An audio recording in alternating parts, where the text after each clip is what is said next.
Good morning, and thanks for joining us on Fox16.com and KARK.com. I'm Ashley King, and I'm bringing in now Robert Holt. How are you doing today? I'm good. How are you, dear? Good, good. You see our new setup? Hey, I see We're, that. we're trying to Yeah, get a little fancy here.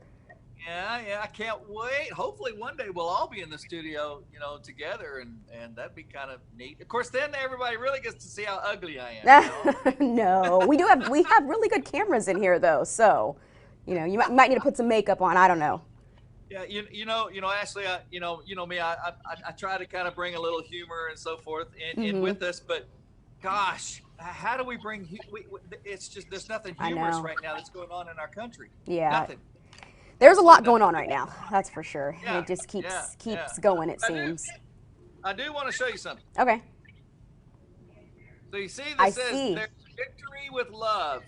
Okay, now this is just a sample. They will be that size, but we're trying to get about 2,000 of these to put around in our city. Okay, I like that.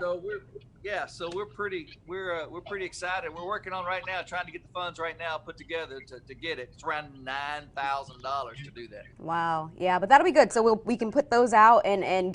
get the word out, and people will know more about victory over violence, and Right. hopefully that will be one step in reducing some of this violence because Right. it's been kind of crazy. I know on Sunday we had another shooting at a park, Right. and a 22-year-old died in that shooting. We also had two kids under the age of 5 were also shot. Yeah. I mean, my heart just broke. I don't, and then we find out this morning that there's possibly a serial killer that's in our community, or a serial stabber in our community right now. The Little Rock Police, if you have any tips, they're asking for you to call in if you know anything about this, person that's doing these stabbings.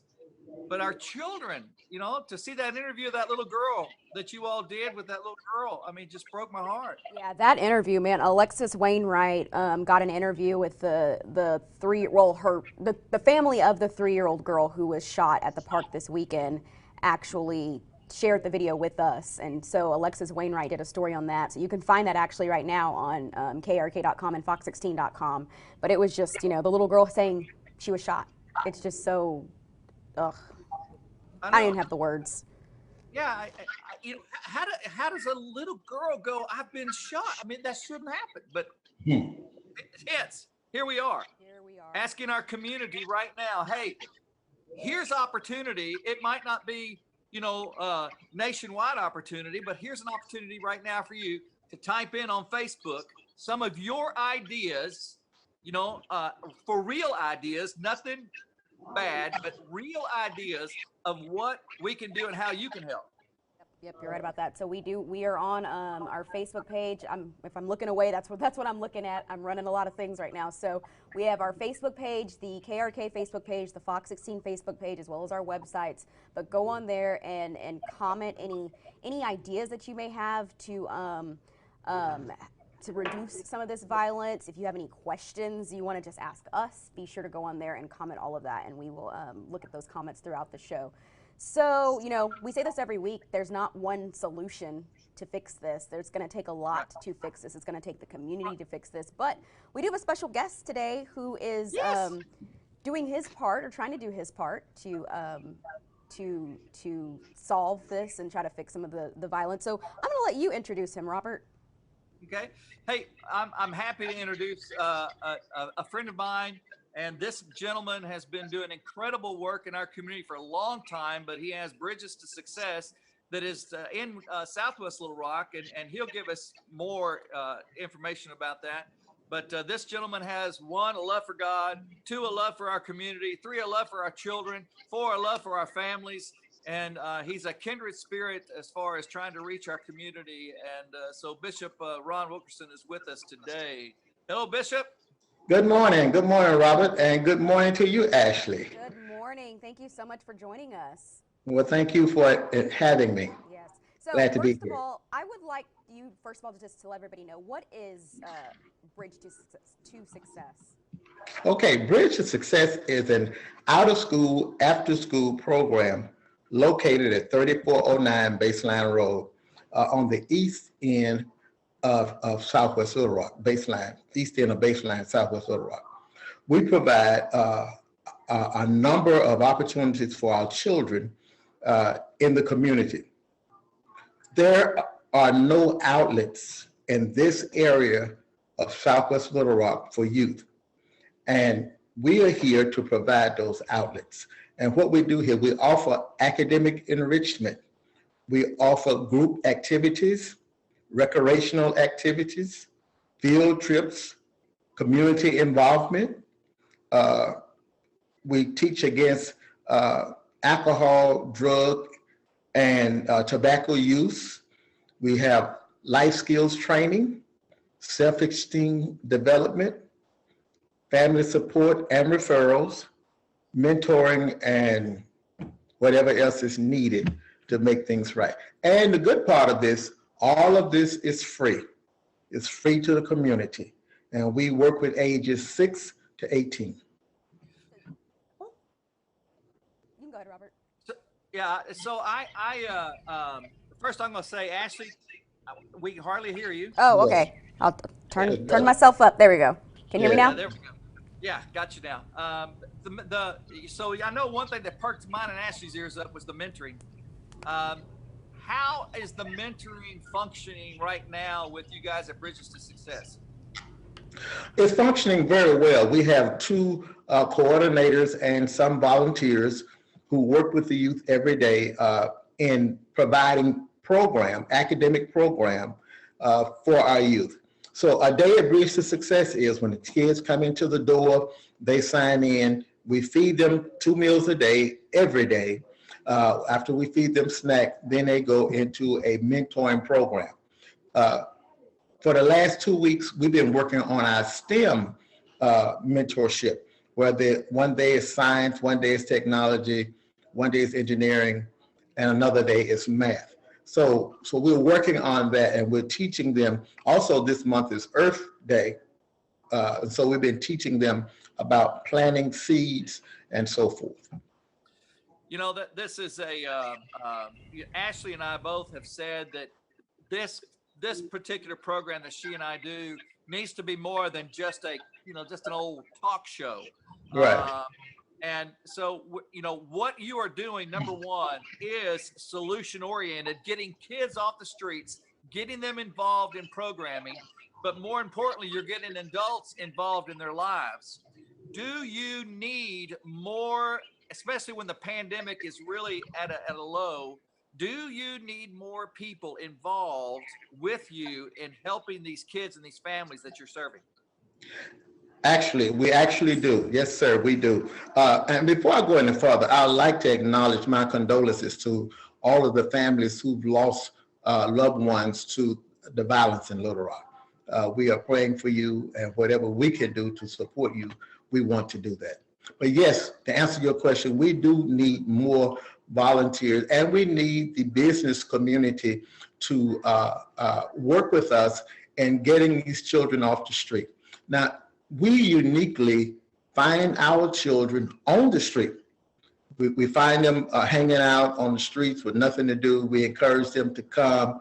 We go to the schools when the schools were open and speak with the counselors and the principals about youth who are troubled, youth who are struggling and need our help. And so we talk to the parents and allow them to enroll into our program. Parents must provide some means of volunteerism while they're here. We ask for 1 hour a week because we know most parents are busy or working, trying to provide for the family. But we do that so that we can have parental involvement.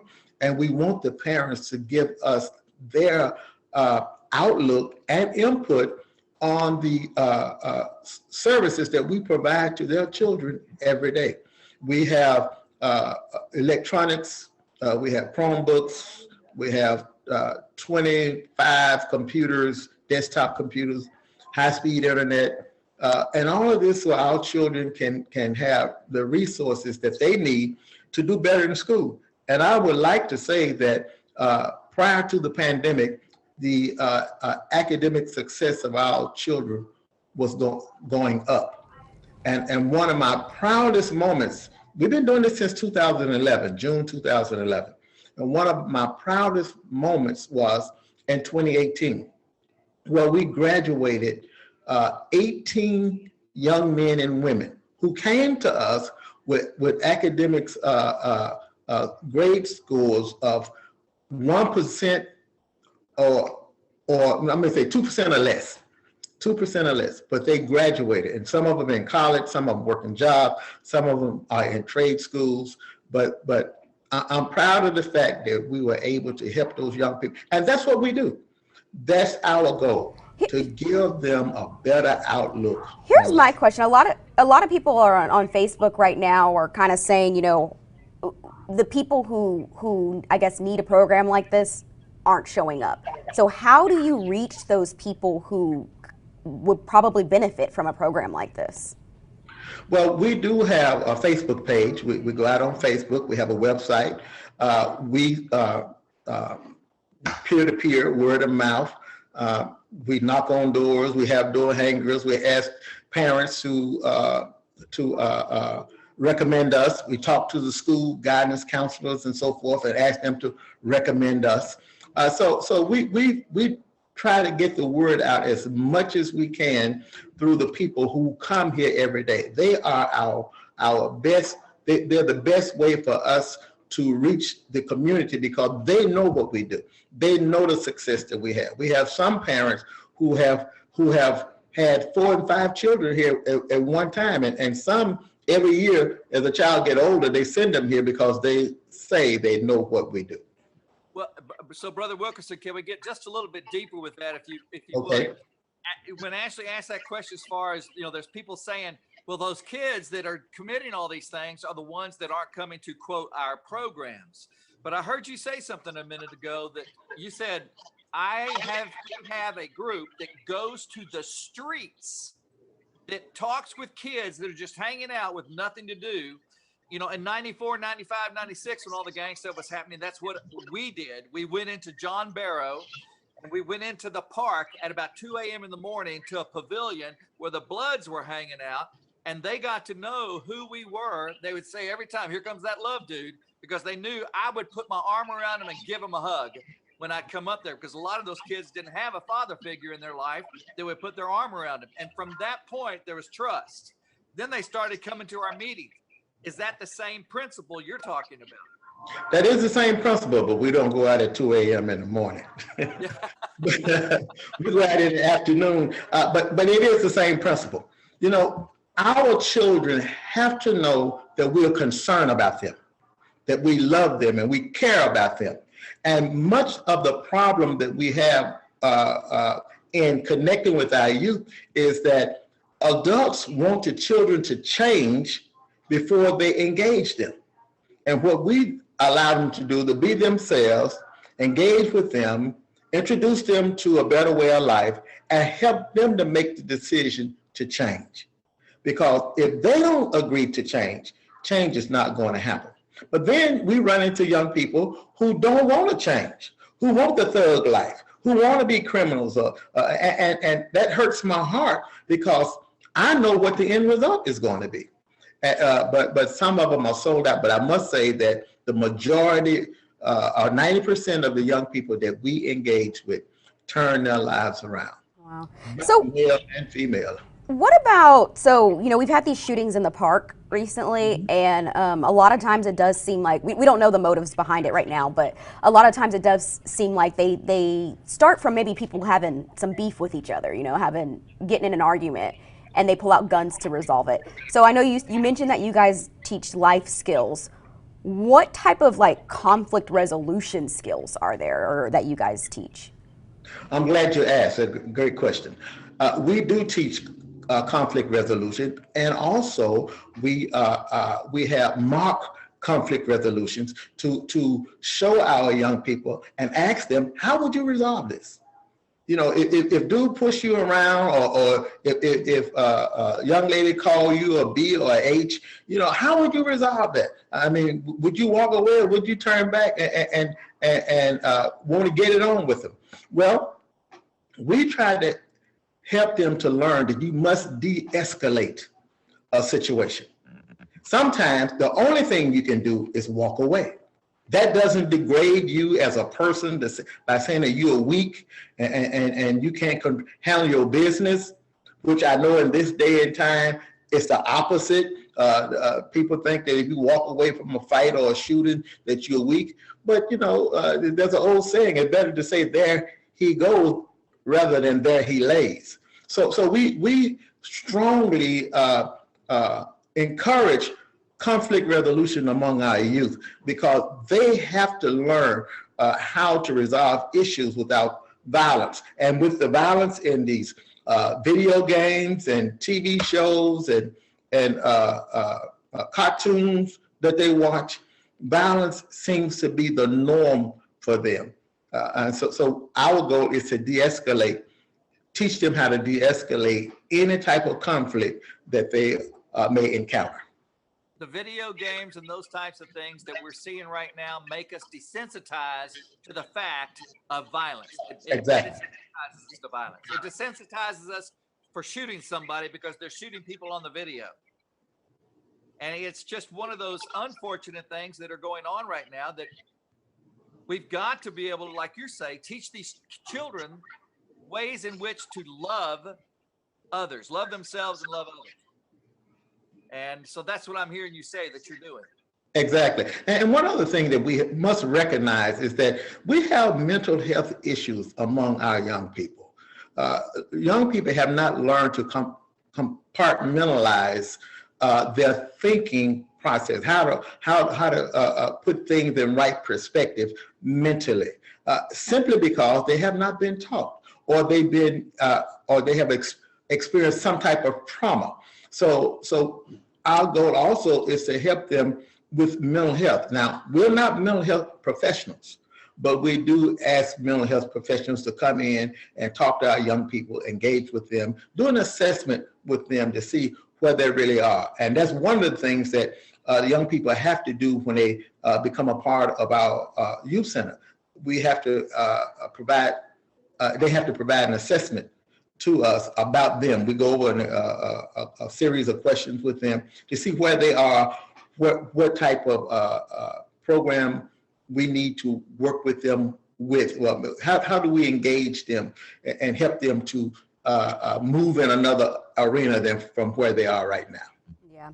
So just to regroup for anybody just joining us, we are streaming live right now on the Fox 16 and the KARK Facebook pages, and we are talking about solutions to some of this violence that we've been seeing. I'm reading some of the comments that are coming in, and a lot of people are saying, it's the parents. The parents need to get involved, and they can't expect the government to take care of your kids and stuff like that. So what do you think is the root cause, or is there, can you even put your finger on what the root cause of some of the violence is?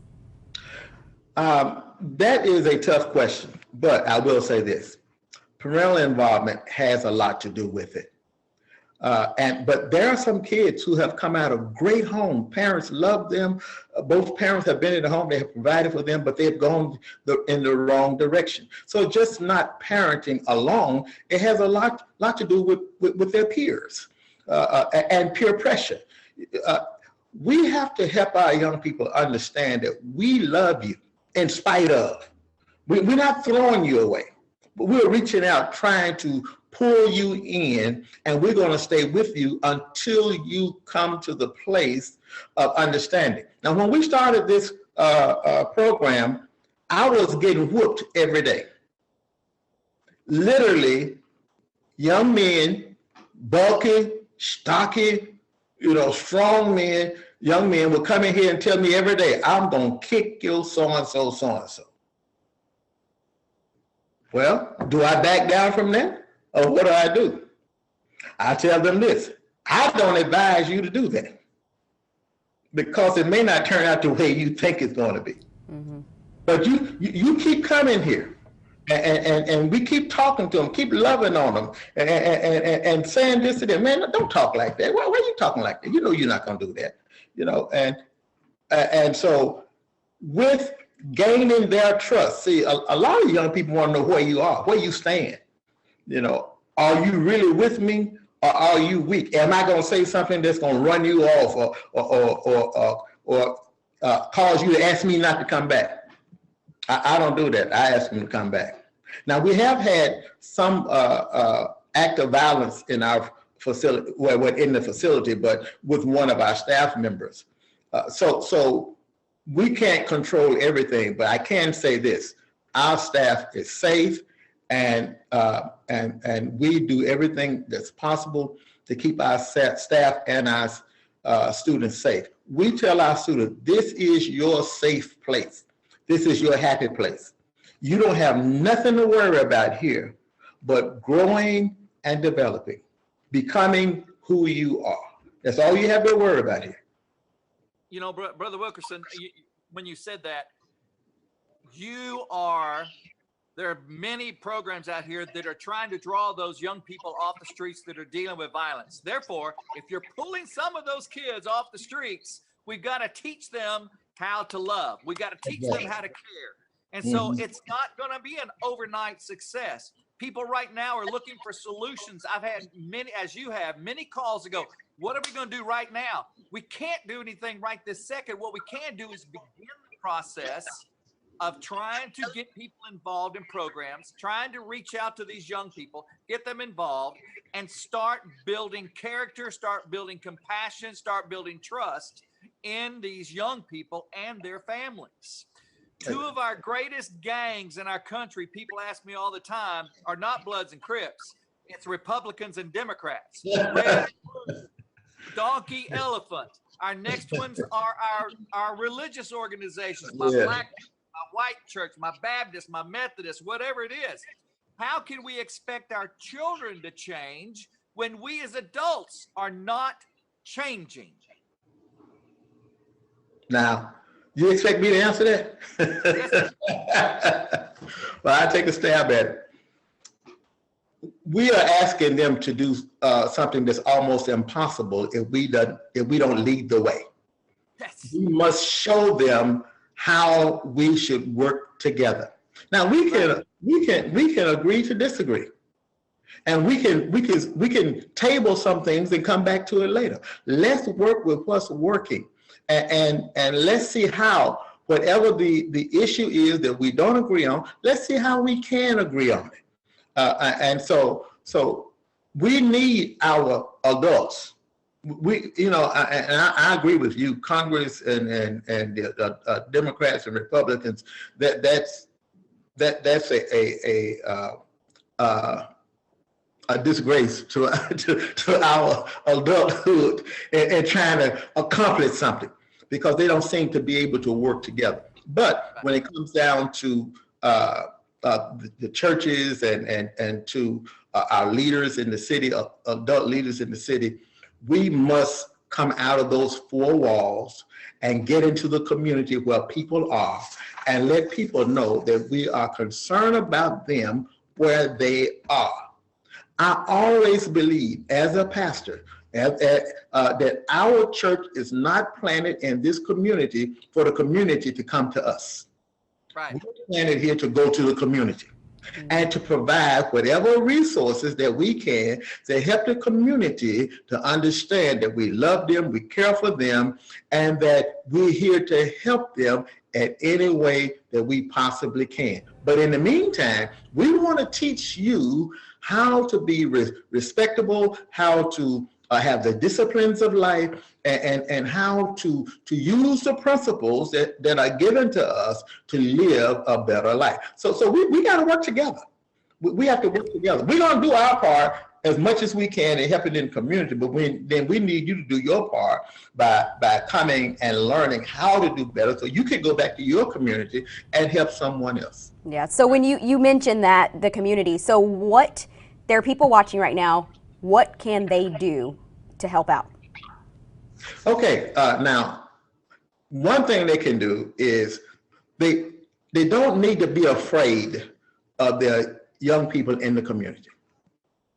They don't need to say they're not going to change or they're not going to listen to me.